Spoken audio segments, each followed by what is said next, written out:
Hi everyone, Leon here. Welcome back to my channel, the channel that inspires learning. Now, I have a question for all of you today. Have you ever struggled with receiving and giving of love?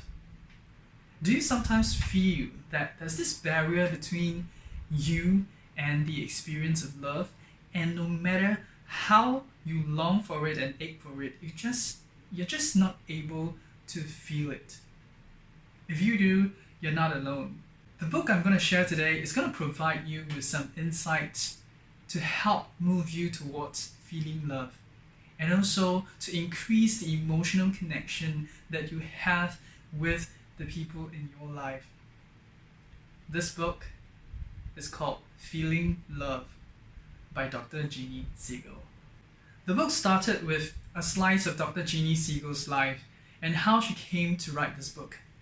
In the 1980s, the pharmaceutical industry began to dominate the mental health field. Medication seemed to be the solution to curb mental conditions so effectively that a lot of therapists, including Dr. Jeanne, has lost their interest in practicing therapy. It was only in 1996, when her daughter committed suicide because of depression, that she seriously questioned the effectiveness of such medication because it wasn't able to help her daughter.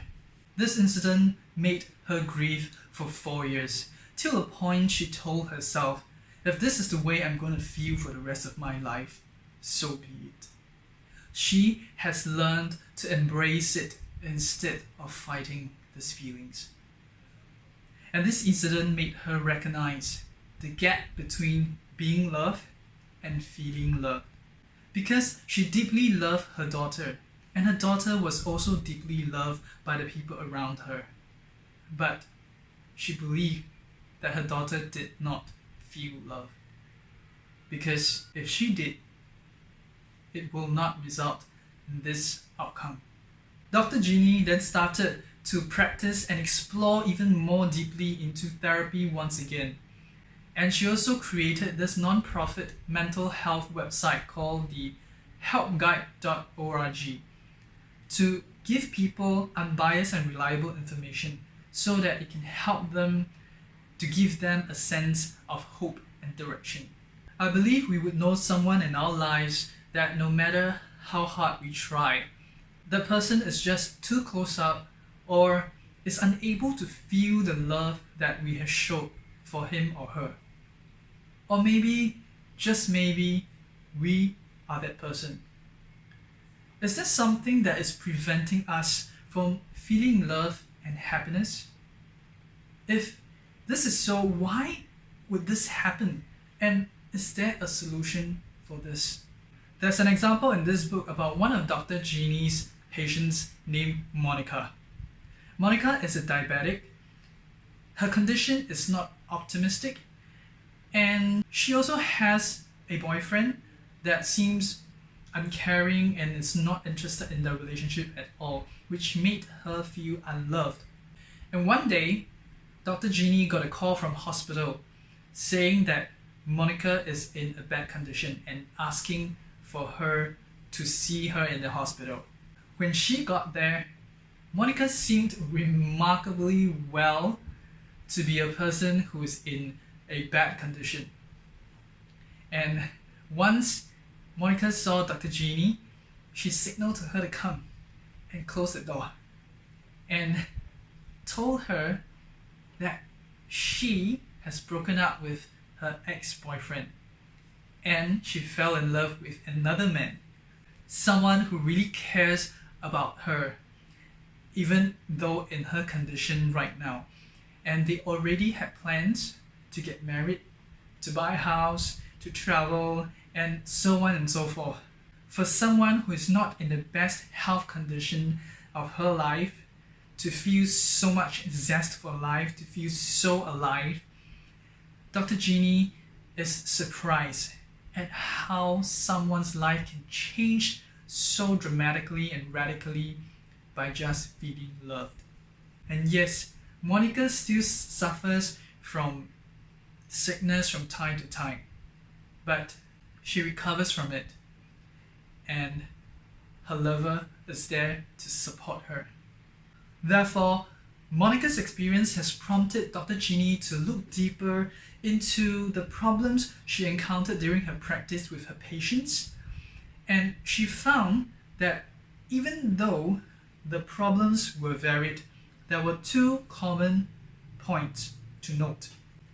One is they were all stressed out, and two is none of them felt loved.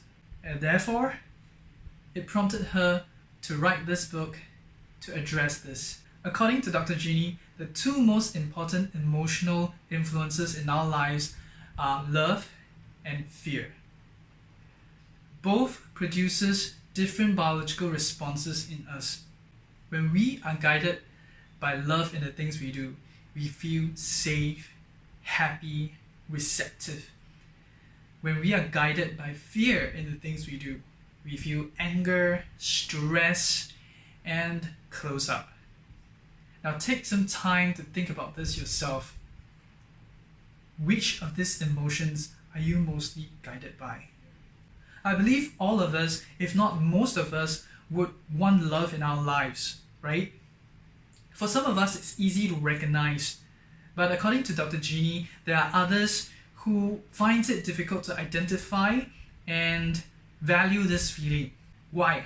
One of the reasons is because they don't know what to look for, because they haven't felt love before, and they don't know what it feels like. And another reason could be because they are too fearful to look for it.